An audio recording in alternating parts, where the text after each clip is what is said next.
Many tonjiru recipes might skip the one step that turns this soup from good to unforgettable, and I'm about to show you what it is. Watch what happens when pork belly hits a dry hot pot first.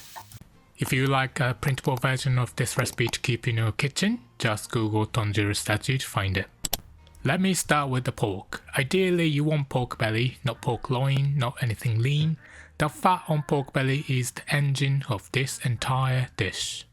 As it renders out, it becomes the cooking medium for every vegetable that follows, and it carries flavour into every spoonful. If you can buy a slab and slice it yourself, that gives you the most control. About 200 grams of cold pork straight from the fridge is much easier to cut cleanly. You are aiming for slices about 2 to 5 mm thick, roughly the thickness of a thick coin. Pre-sliced pork belly from a Japanese or Korean grocery is great too, and some gobso cut works beautifully if that's what you can find. Once it is sliced, give both sides a light sprinkle of salt. Now the vegetables. This soup is built on root vegetables, so a little prep up front pays off. Daikon and carrot get peeled and cut into half or quarter moons about 1.5 cm thick. If your daikon is skinny, just slice it into rounds. Gobo, the burdock root, gets sliced on the diagonal. If you cannot find gobo, parsnip is the closest thing you will find at a western supermarket. It will be sweeter and miss the earthy bitterness gobo has, but it holds up well in the soup. In that case, cut parsnip a little thicker than you would gobo, about 1.5 times, because it softens faster. Slice your shiitake and give them a pinch of salt. That little bit of salt pulls moisture out and concentrates their flavour before they ever hit the pot. Cut the aburaage into thin strips. If you want, you can pour boiling water over it first to wash off some of the surface oil, but that step is optional. And the konnyaku. Instead of cutting it with a knife, tear it into bite-sized pieces with a spoon. Torn edges grab onto the broth way better than clean cuts. Slice your negi, the Japanese leek, on the diagonal. Regular leek is the closest substitute. If you cannot find negi, just add it a few minutes earlier than the recipe says because it takes longer to soften. Heat a large pot of medium. Lay the pork belly in a single layer, no crowding, and walk away for about 30 seconds to a minute on each side. You want both sides well browned and the fat starting to puddle in the bottom of the pot. Work in batches if your pot is small. This is the step a lot of tonjiru might skip entirely. Searing first does two things at once. It triggers the Maillard reaction on the surface of the meat, which is what builds that toasty, savoury, almost roasted depth you cannot get any other way. Pull the pork out and set it aside on a plate. Do not wipe the pot, that fat is gold. Add the gobo first. Gobo goes in before any other vegetable because it is the densest, most fibrous one, and it needs the longest contact with the hot fat to release its earthy fragrance. Stir it around for about a minute. Then in go the daikon and carrot. Stir fry for 2 minutes. You're not trying to brown them, just coat them and start them cooking. Now add the shiitake, the konnyaku, and the aburaage. Keep stirring until every single piece looks slightly coated in the rendered fat. Adding the vegetables in stages like this instead of all at once means each one gets direct contact with the pork fat. By the time the shiitake and the konjac show up, the fat is already carrying the toasty notes of everything that came before. You're stacking flavour in layers. Pour in 1500 ml of dashi stock and give it a gentle stir.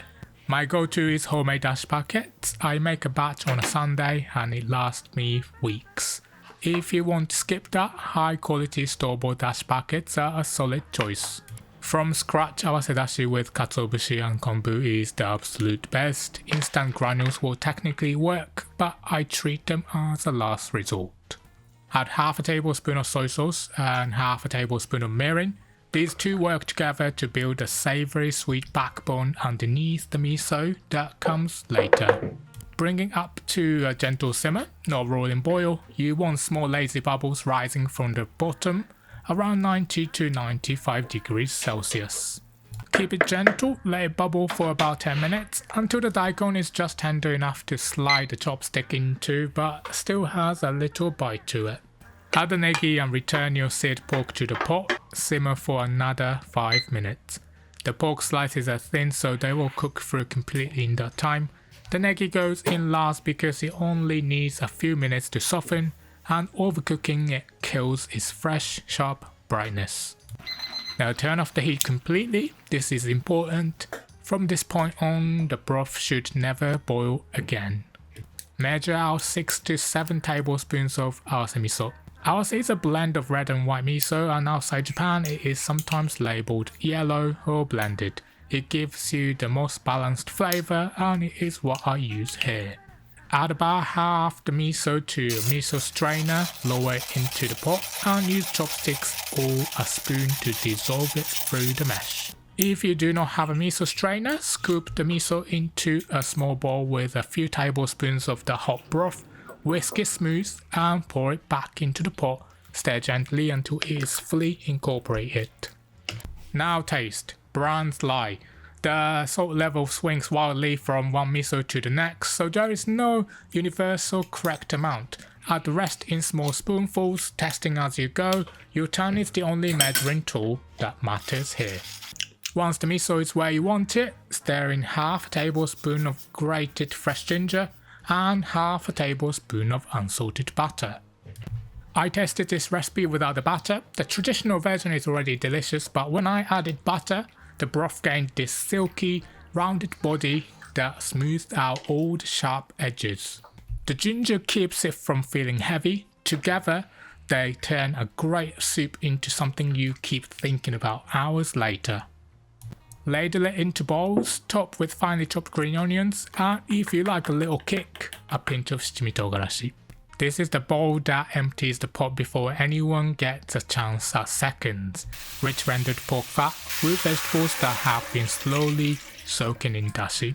The quiet hum of butter and ginger underneath, and the kind of deep fermented warmth that only miso can give you. Want even more delicious recipes? Grab my free cookbook from the link in the description. Okay, let's go over the ingredients one more time. And if you're ready to cook, grab the written instructions by clicking the full recipe box with a picture that's about to pop up on your screen. That's a wrap. You can find a full printable version of this recipe on my website, linked right here on the screen. If you enjoyed this, check out my soup playlist. And next week I'm making waffle pasta. Hit subscribe so you don't miss it. See you then.